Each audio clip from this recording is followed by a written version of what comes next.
think it says we're streaming live now. We're live. Okay, thank you very much, Chair. I'd like to call the regular Board of Directors meeting for November the 18th for Orca to order and begin with our land acknowledgement. We respectfully acknowledge that we are on the treaty and traditional territory of the Mississauga and Ashbay. We offer our gratitude to First Peoples for their care for and teachings about our earth and our relations. May we honor those teachings. The agenda has been circulated, colleagues. Is everybody comfortable with it? The minutes note there were no objections based on that agenda. Is there any disclosure of pecuniary interest? None noted, Madam Clerk. There are no delegations. The minutes of our previous meeting of October 21st were circulated in the package. Anybody would like to either move or have any questions? Moved by Diane, seconded by Carl. Any comments? Joe? Thank you, Mr. Chair. We could either do it here or business arising, but I'll slide it in now. Dan, in the minutes of our last meeting is the approval of the vaccination policy. I just wondered, can you provide the board with an update on how that may have affected Orca and any staffing issues arising from it? So there are no staffing issues. Policy came into effect on the day the board approved it, and we provided, I think it was up to December 21st for everyone to provide their proof of vaccination. I believe we virtually have everything in. We do probably have one employee who's only had one shot and is sorting through that, but there's still time to be compliant. So at this point, there's no impact on ongoing staffing. So that's excellent, Dan. So you're saying that very shortly, Orca should have 100% compliance with staff and board members with this vaccination policy. That's really something to be proud of. That's great. Thank you. Thank you. Okay, so we have a mover and a seconder, and Joe raised his issue. I don't think we voted on it though. So all those in favor? Carried. Okay, any other business arising from the minutes? I do not see any. So we will move then to reports for approval. And the first report is on our annual meeting and regular board meeting dates for 2022. Dan, did you want to just touch on this? No, the only thing, we've laid out the dates. They generally are the third Thursday of the month. They are the third Thursday of the month without a meeting date in July. And we're proposing to hold the annual meeting virtually once again. That's all. Carl? I believe there's a typo on the annual meeting. I think it shows January 22nd. I believe that's a Saturday. It should be the 20th, I believe. You're correct. In the resolution, it's the 20th, and it's misstated below in the discussion. Okay. Yeah, it is the 20th. Yeah, thank you. Joe? Thank you, Mr. Chair. I don't know, because I can't remember how it worked at the start of this term, but the municipal election is in late October. And on November 17th, I know some of the municipalities will still not have sworn in their new council. So I don't know how that November 17th board meeting will work. So under the Conservation Authorities Act, you continue to hold your appointment to the authority until such time as the township replaces you. So if, for instance, you either choose not to run or defeated in the October election, you're still entitled to sit on this board for the November meeting. And typically townships or municipalities give us a new slate of officers for December 1st. So the December meeting would be with the new, not officers, sorry, appointees. So the December meeting would be with the new appointees. Okay, thank you. And Dan, is the plan starting in January to be in person, or are we still? Sorry, the annual meeting will be virtual. That's January. Hopefully for February, we'll start to meet in person once again. Okay. And, okay, any other questions? No, somebody wants to move those dates. Sherry, seconded by Joe. All those in favor? Those are carried. Good. Our second item is the hearing guidelines report. So Dan? Thank you. In our planning and permitting policy manual, one of the appendices has the Conservation Ontario. Well, they were developed initially by the province and Conservation Ontario, but they're the hearing guidelines for conducting Section 28 hearings under the Conservation Authorities Act.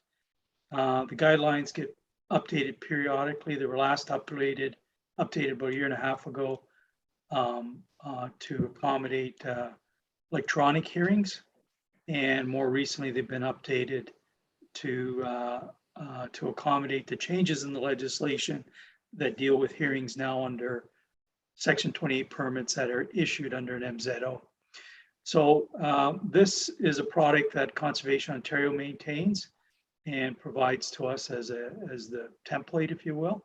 And we've historically simply adopted the latest version, which we're asking the board to do today.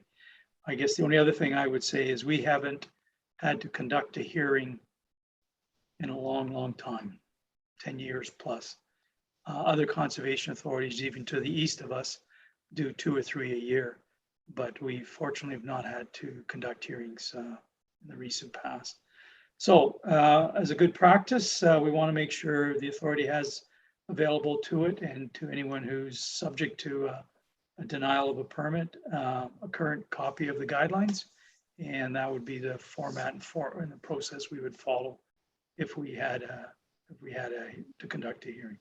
So we're simply asking the board to endorse this version as our operating guidelines in the event we have to conduct a hearing. Okay, Kim?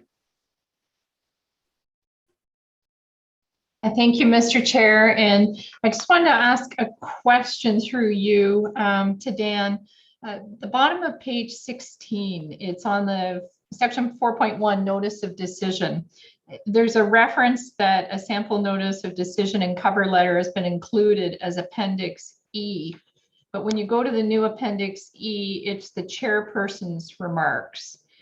So I wasn't sure if that reference should go to Appendix F, which is labeled notice of decision for section 28:12, or G, notice of decision for section 28:7.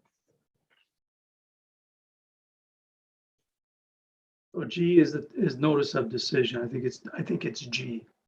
G. So yeah, so that's probably an edit that got missed when they relabeled some of the appendices here. We can ensure that it's correctly referenced. I'll go back and make sure that's correctly referenced.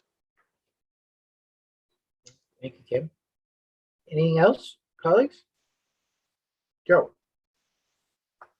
Thank you, Mr. Chair. Dan, staying on the hearing guidelines, Appendix A, B2, 2.1 is the role of the hearing board. And it says 2A says no member should have prior involvement. So does that mean, and I understand that we rarely have a hearing, but does that mean that if there is a hearing, the board members that are involved should not be likely from the same municipality as the applicant? So our struggle on that one would be, so what I actually reached out to some of my colleagues over the last couple of days to try to understand where the line is on the definition of unbiased and no prior involvement and whatnot.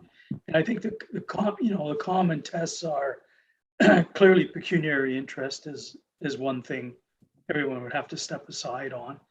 The second thing is if the matter had gone to your council as a Planning Act matter, that would not preclude you from sitting in this capacity to do a hearing.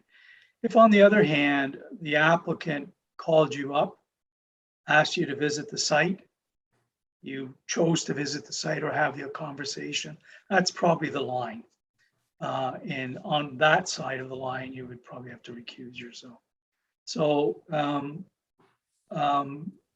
examples given to me were intervention in some way, site visit in some way, a conversation that was kind of outside of the context of, or participation in something that was outside of the context of the Planning Act, because Planning Act matters or Planning Act matters. A permit is a permit matter.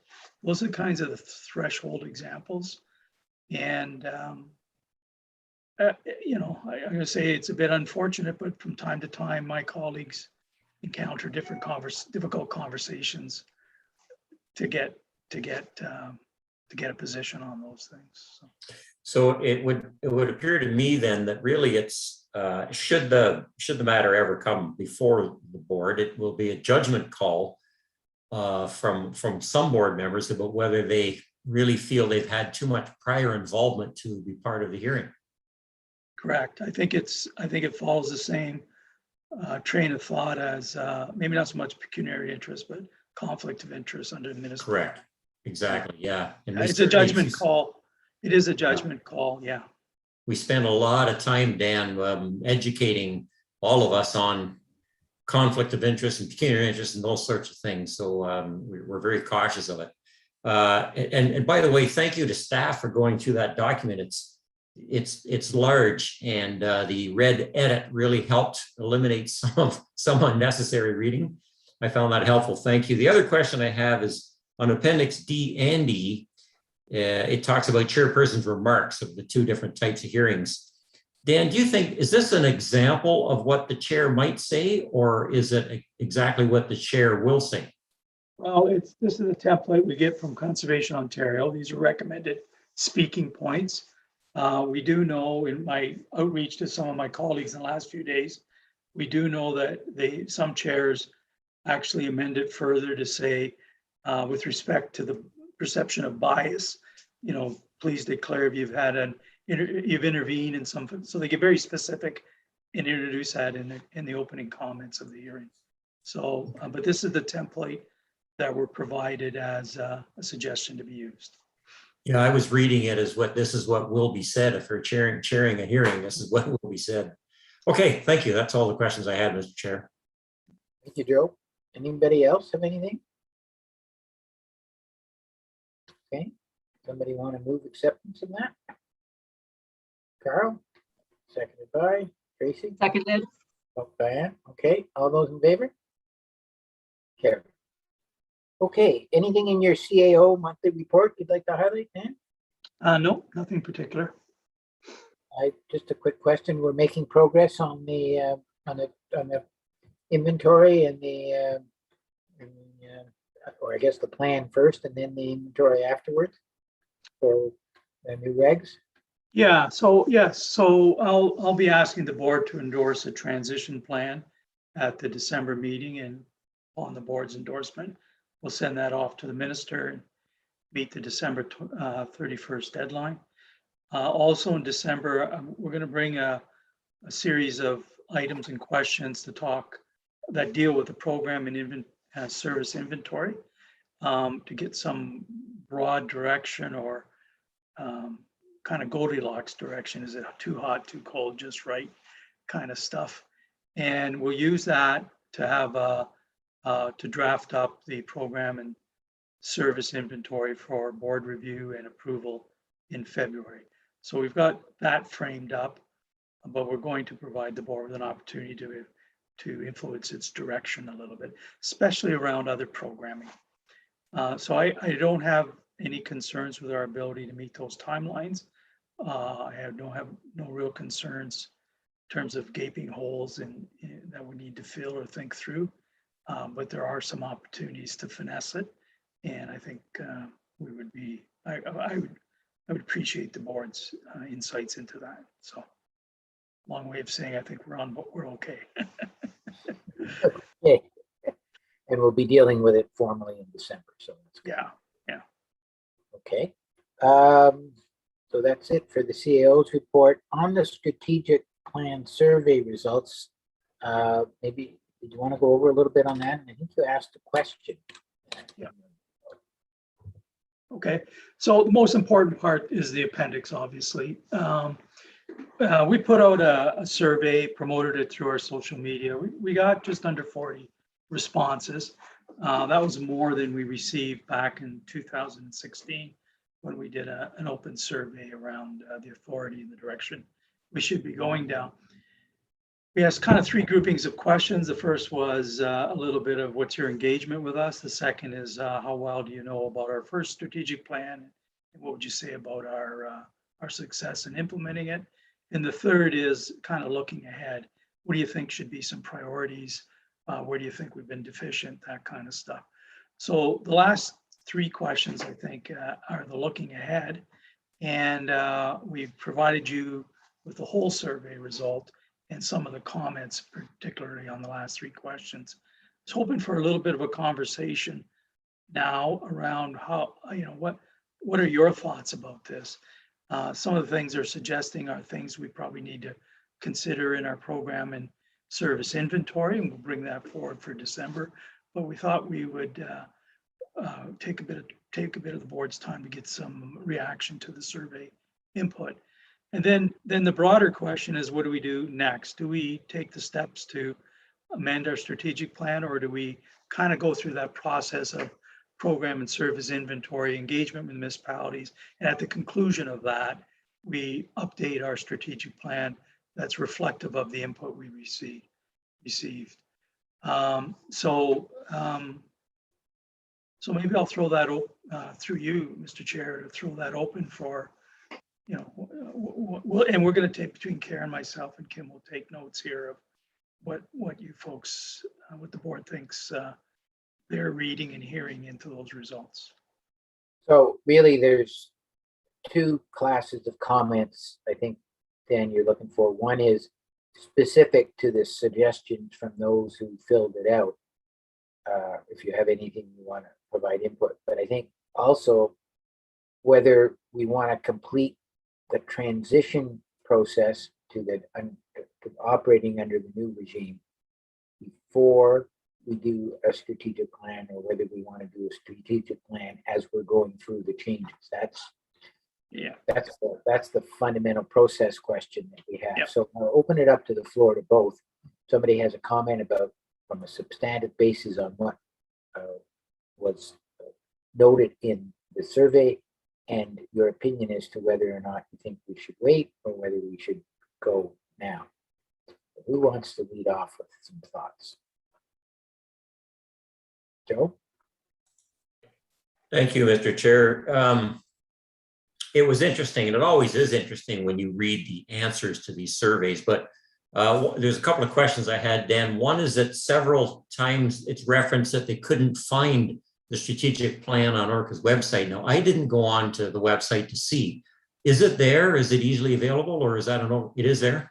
Yeah, it's on our website, and it was also attached to the survey. So it was one of the first items. As you work through the survey, you would have to go back to almost the opening page of the survey to get a link to the strat plan, but it is on our website now. Okay. A really common theme with quite a few of the answers is obviously the public would like to see more focus on climate change with ORCA's policies and directions. So that's something that we certainly need to consider as a board. It's not the first time it's been brought up, and I know we've made a bit of progress there, but we can do more. And quite frankly, it appears that we need to. And I'll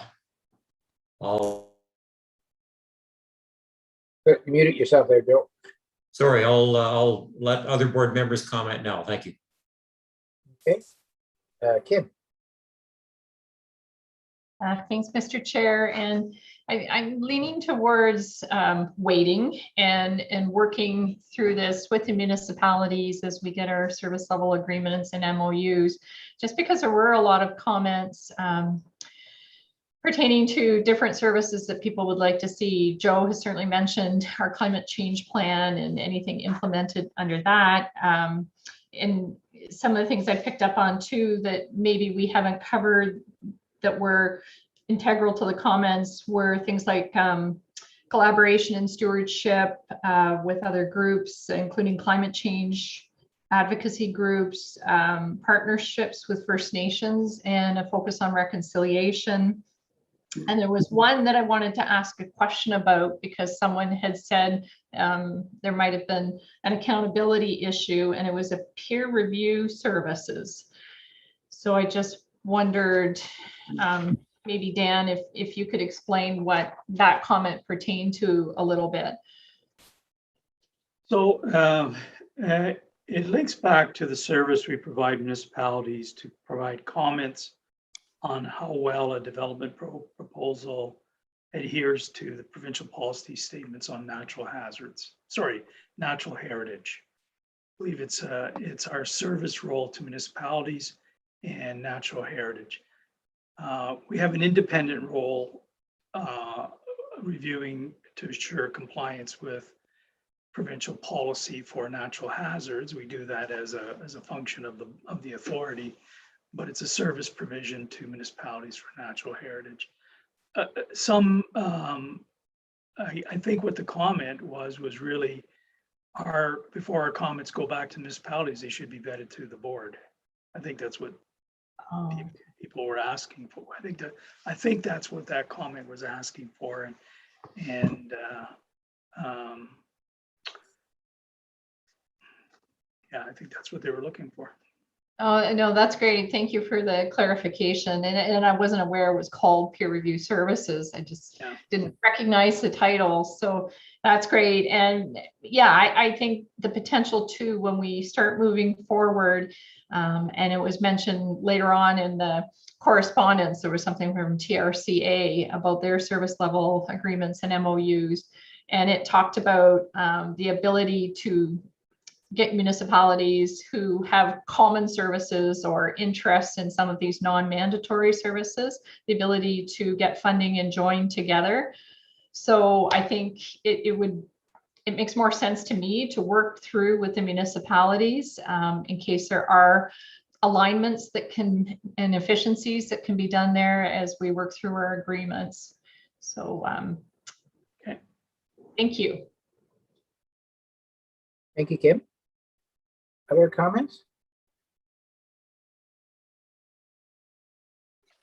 Gracie. Thank you. And I'm going to echo a lot of what Joe had to say. I mean, when you're looking, you're about 70% on your comments regarding climate change. It keeps coming up.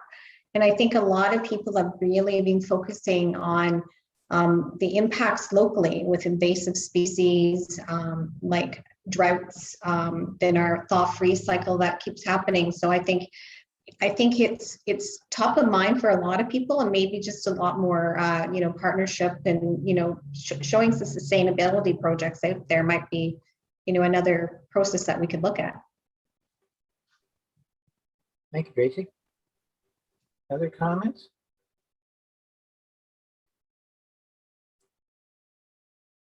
Carl? Certainly, climate change, as mentioned by others, is vital. And I think a lot of the the work that we do for permitting and so on, a lot of that we do to prevent hazards from occurring. And sometimes people they're busy at the moment to get that whatever they want to do done.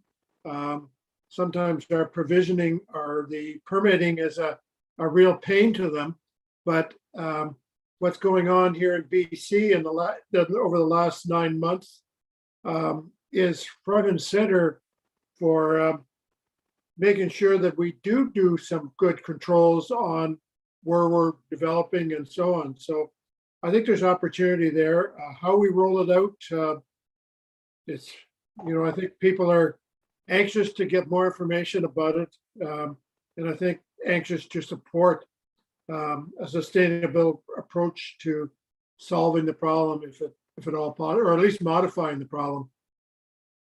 Yeah, to Carl, to your point, and I've only had media reports, so I don't know the veracity of it. But when they talk about Abbotsford, I think it's Abbotsford. Yep. It's on a reclaimed wetland, basically a lake. It's become a lake again. So Joe, did I see your hand up again? Yes, thank you. I don't know whether I just wanted to mention this one. I don't know whether the other board members read it. It kind of made me chuckle, actually. It's obviously based on one particular incident at one hearing, but the comment is that Orca staff who comment on planning issues appear to side with developers. I think there's a lot of developers out there that would not agree with that statement. So it made me chuckle when I read that one. It's all in the eyes of the beholder, right? I had a recent meeting of the new board of the Peterborough and Kawartha Home Builders Association. I don't think they raised that once in their meeting, in that conversation, so. No, I wouldn't think so. You bring up the climate change that the others have. If you ever get a chance, and maybe, I don't know whether we circulated, Dan, but the last time we did the low water response meeting, and those numbers that were produced, some of those historical numbers on precipitation, what we've experienced in the last while is out of all, not proportion is not the right word, but it's not consistent with our historical patterns. It's developing patterns onto its own. And it might be, I think the board, it would be useful to share the last step that was done at the low water response with the board members, because it is a fascinating glimpse of climate change in our area. Okay, we'll pass that along. So You're gonna get the flood master to do a presentation then, Ed? Yeah, the flood master. actually, that wouldn't be a bad idea, right? Is to have the flood master do a bit of a presentation. It was startling, would be the word that I would use. I think Sherry had a question. Sherry had a question.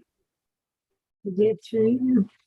This doesn't necessarily tie into what we're talking about, but I was thinking the fact that we have to bring these MOUs to our member municipalities, for the most part, each council, the people who are on the board are aware of what's going on with Orca, but the balance of them are not, and they're the ones that are going to have to pass these MOUs. I think we should start circulating our minutes after each meeting to each council so that they're on the agenda and the other members of council can see them and maybe have a little bit more perspective into what we do. I don't know if everybody else feels that way, but. Well, I think it's a good idea. We do put out monthly e-newsletters. There's a synopsis in there. What we probably should also add is a link to the minutes on the website, but you're suggesting independent of that so they can get placed as correspondence on the municipal agendas. Okay. Public health does it. Hey, from my perspective, I think it would make sense to wait until we've gone through all of the transition and entered into agreements with our member municipalities, done a number of the reviews and studies that have to be done as part of the adherence to the new regs, and then do the strategic plan. I think it makes more sense. I realize what we're effectively doing is putting it on the next board's work plan, but I suspect our previous boards gave us stuff to do, so there's no problem in paying it forward in my perspective. I just don't think it makes sense to do the strat plan right now when we're in such a state of transition. Is everybody sort of on that? Anybody has a different perspective, please present it. So those put a thumbs up. Not seeing any objection. I think that's the route to go. Dan, did you want to comment on it? Yeah, I agree with you. I agree with that course of action.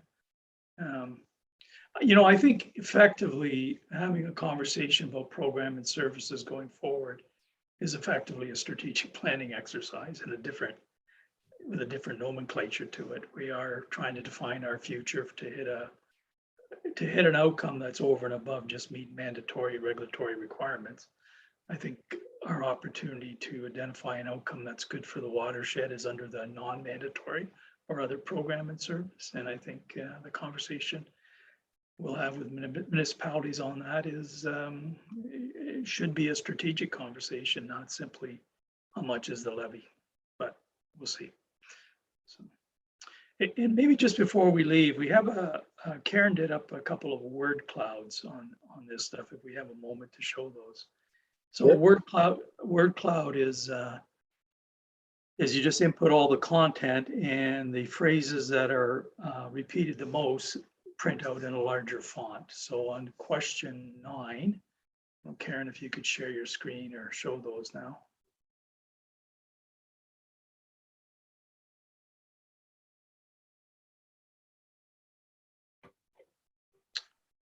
So on question 9, the phrase that got repeated the most was climate change.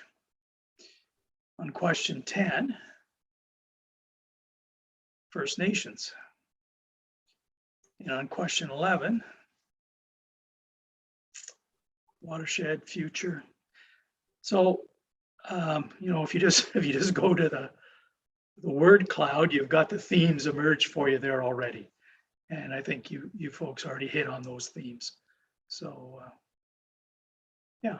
So anyways, just wanted to close this conversation. Doing that, Karen. Okay, so I think we've, I don't think we need a resolution on that. I think we've given you some direction and made sure our successor board would be kept busy.